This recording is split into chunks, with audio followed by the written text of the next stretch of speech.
Tonight we're going to introduce macro and macro variables. I'm going to be talking about how to take a nation's economic pulse and how some of the variables we use in macroeconomics can tell us about an economy and how we're doing. I'm going to use a lot of terms that we read in the Wall Street Journal and in the newspaper and hear on the news every night. We hear about economic growth and recessions and slowing growth and interest rates. So let's get into macro and talk about what some of those mean. First of all, introducing macroeconomics.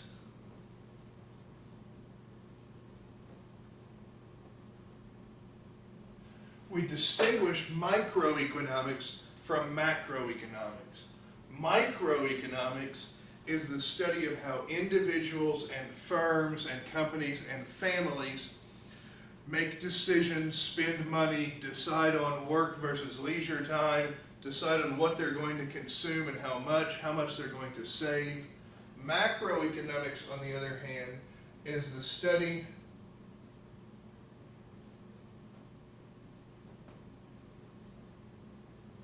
of whole countries or economies as a whole. So in micro, we talk about what a family might do or what an individual and purchasing rates. In macro, we talk about whole countries. We talk about the level of growth in the U.S. or income levels in the U.S. or price levels or interest rates or not one person's job but employment and unemployment in a whole country or a whole economy. We might even be looking at large country groups like the Eurozone, all of Europe that's under the Eurozone. We might look at Asia as an economy or trade groups like the NAFTA group in North America as an economy. We might look at whole countries. So we're taking a macro viewpoint of things. So we talk about things like growth and GDP and price levels. We talk about employment and unemployment. We talk about interest rates. The first one of these we want to talk about, and the most important, is economic activity.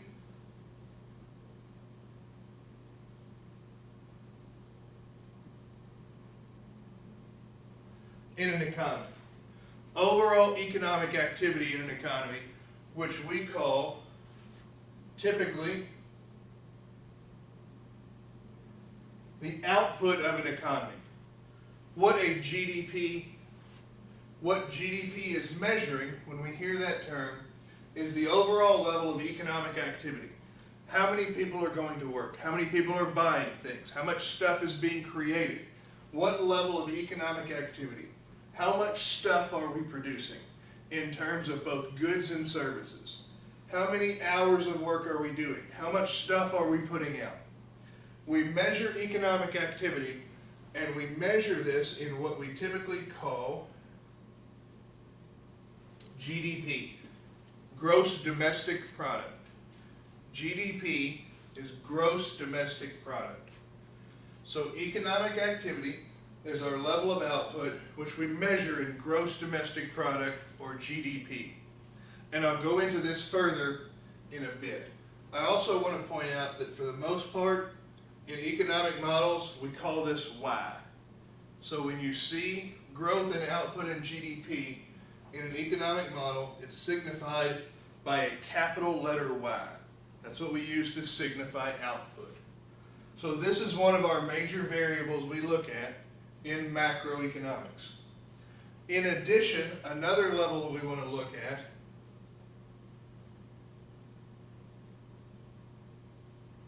is the overall price level in the economy. The overall price level. So this isn't necessarily how much gas costs or how much food costs. It's an overall price level of all things in the economy. So we can measure if this price level goes up. We can say that on average, overall, the price of everything in the economy is going up. Things are getting more expensive. And when things are getting more expensive, when the price level is going up, we tend to call that inflation. Inflation is a term that means when the price level, the overall price level of things in the economy is rising. Prices are rising, we call that inflation. The overall price level in an economy is falling. We call that deflation. So in micro, we did graphs of supply and demand where we had price and quantity. And we talked about the change in price and a change in quantity, and as the price gets higher, people demanded fewer. So what we have here are basically price and quantity, the overall price level in an economy, and the level of economic activity. So this is the macro version of two micro variables that we're already familiar with. Price and quantity, the amount of output and the overall price level in the economy. We measure the overall price level in the economy with a metric we call CPI. CPI is Consumer Price Index. Consumer Price Index. Consumer Price Index is measured by a basket of goods and services. It is a basket of goods and services that we go out and measure. People like the Census, the Bureau of Labor Statistics, go and measure CPI, and they look at the basket of goods and services and say, okay, how much does this and this and this, different things in the basket, gallon of milk, gasoline, food, labor, etc. They try to get a wide range of things, measure CPI, add up all of this, and see how much it costs. If that costs more than it did last year, price level is rising. If the same goods cost less than they did last year, price level might be falling. So price level and economic activity are two of our major values we use in macroeconomics to take a nation's economic pulse. Typically, we see this one in models denoted by the variable P. Denoted by the variable P. So moving on, another of our variables we talk about in economics a lot, in macro, is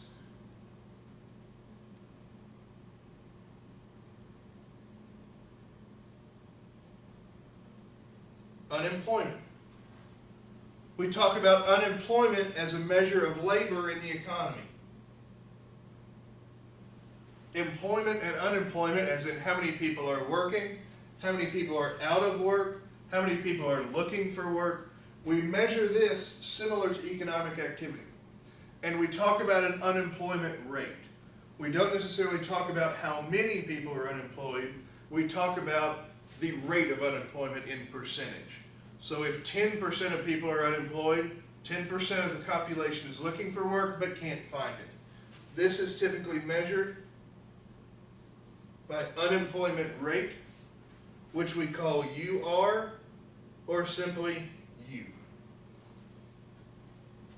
And there's a fourth major category that we talk about in macroeconomics, and that is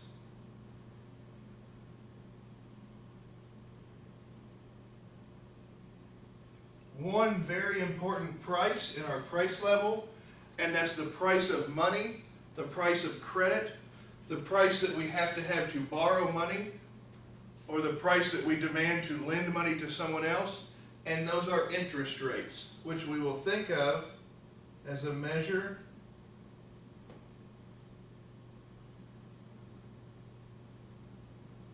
as the demand for money. We'll think of interest rates as the demand and cost for money. And we talk about things like the federal funds rate, or prime interest rates, or bank interest rates, and that type of thing. And this is typically measured. We use the letter R to indicate interest rates here. So here we have four major metrics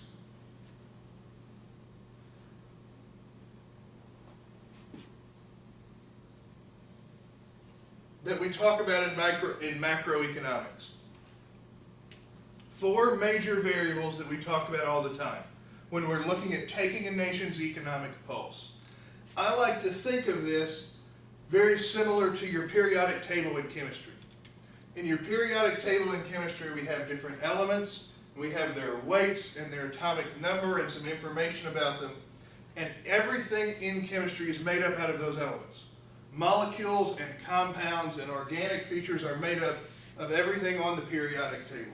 So I think of these four as our simple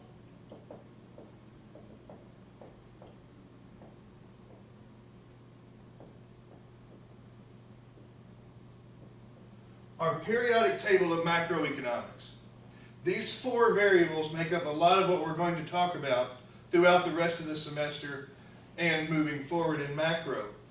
And the different relationships between these four. In micro, we talked about the difference between price and quantity, and we measured supply and demand and elasticities and changes in those. Here we're going to look at something similar, the relationship between economic activity and price level. We'll look at the economic activity and price level and a possible trade-off between these, but instead of looking at just supply and demand, we'll look at overall supply in an entire economy. Not just the supply of gas or of pizzas or of a good and service. We'll look at overall aggregate supply in an economy, and we'll look at that compared to overall aggregate demand in an economy. We'll look at that as the trade-off between price level and economic output. Is aggregate supply and aggregate demand. Likewise, we'll look at a possible trade-off between price levels and unemployment. And we'll call this a Phillips curve. We'll look at price levels and interest rates versus employment. And we'll call this a Phillips curve. So we'll look at the relationship between these two. We'll look at the relationship between economic activity and how that affects interest rates.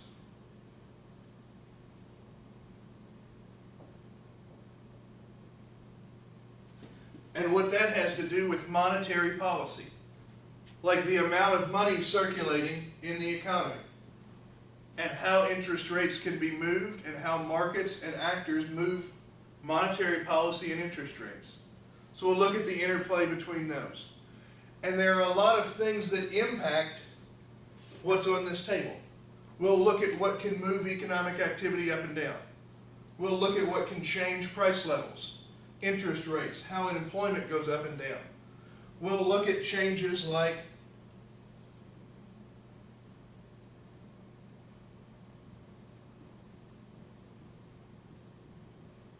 government policies, increasing and decreasing spending. We'll look at different activities of the Federal Reserve. We'll look at different activities of Congress and how that can change these four. We will look at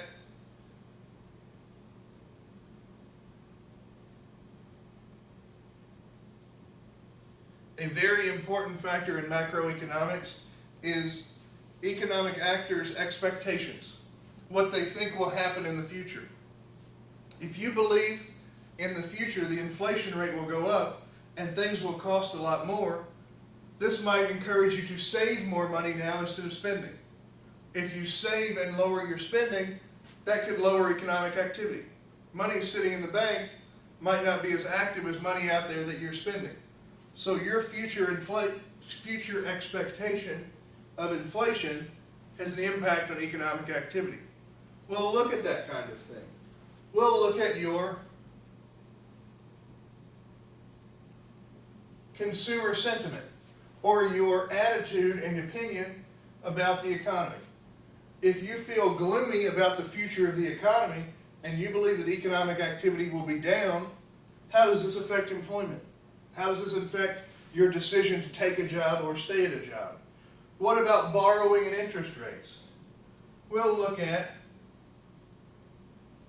the banking sector. Not only individual commercial banks, but the Federal Reserve and how Federal Reserve policy can change economic activity, interest rates, all of these variables. We'll look at all of these variables in macro and how they change based on each other. So briefly, Let me go through a few of these and talk about how we measure them. Let me talk about GDP shortly. GDP is a measure of output in the economy, and it's made up of several different factors in an economy. We basically want to add up a sum total of the goods and services sold in an economy. GDP is the sum total of the value of goods and services sold in an economy. So we want to add up all the milk, all the gasoline, all the hours of work, the value of everything that we buy in a certain time period. We can measure GDP monthly, quarterly, yearly, over 10 years. Typically we report this annually or quarterly. Quarterly is 3 months at a time, 3 quarters in a year. So typically we look at GDP annually or quarterly. Now what counts toward GDP? First of all,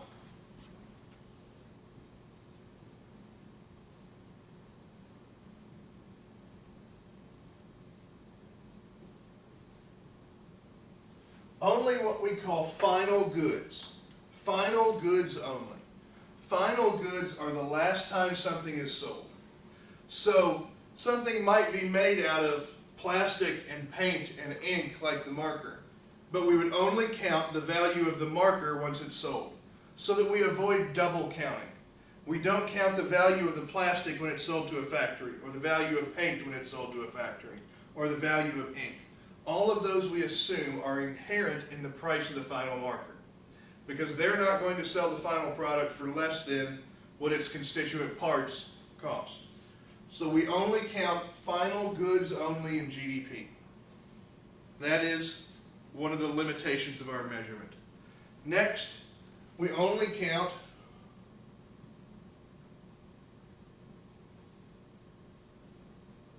within one country. So when we talk GDP, we're talking about within one country or one geographic area or one economy. So we're talking about gross domestic product, things created in goods and services in the U.S. Next, we know that time matters. So we only measure things within that time period. So if we're looking at a certain time period, certain year, only things produced within that year. What is not counted in GDP? There are limitations to this measure. What about things sold on a secondary market, or things that are not captured? Are goods sold at a flea market for cash? There's no way to capture that type of economic activity. What about black markets and gray markets? How much activity is done in cash on black markets in illicit drugs, or off-record sales, or cash sales that aren't recorded, that we would never have any way to capture? So we know that GDP is not a perfect measure, but it tends to be imperfect consistently. While it's not a perfect measure, it seems to be imperfect consistently. People who work at home, we count the work of accountants, we count lawyers and doctors and other service providers, and if you're babysitting at a daycare and you're a daycare worker, skilled and trained and working with children, your value would count toward GDP. This would be counted in payroll, and you would count toward GDP. But what if you're taking care of 3 kids at home?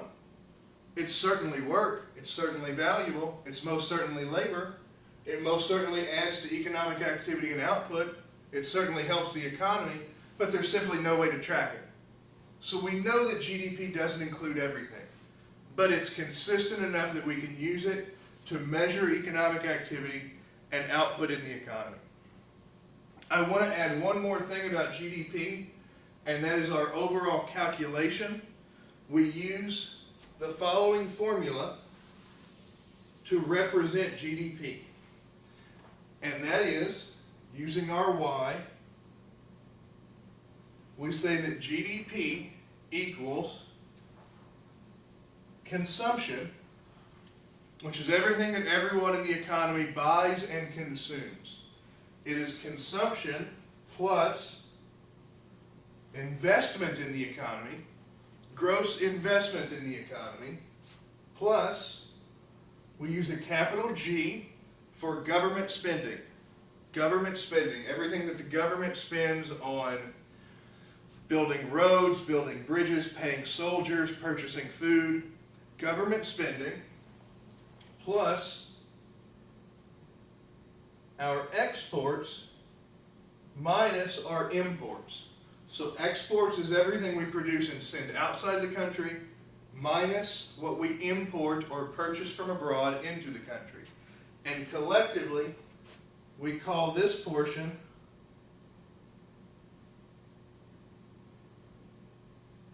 net exports. On net, are we exporting more or importing more? So you can see that this number could either be positive or negative. If exports are bigger than imports, this is positive, and we have positive net exports. If, like the United States, we import, we bring more things into the country than we sell to countries abroad, this will be a negative number. So this will tend to bring GDP down a bit. That's not necessarily a bad thing. It just simply means we buy more things from abroad for cash and output that we create at home than we wish to sell abroad. So here we have four major measures. The most common and the most well-known is GDP, or economic activity. We think of this as our periodic table of macroeconomics, or how we take a nation's economic pulse, measuring output or economic activity with GDP, or a Y in our equations and models.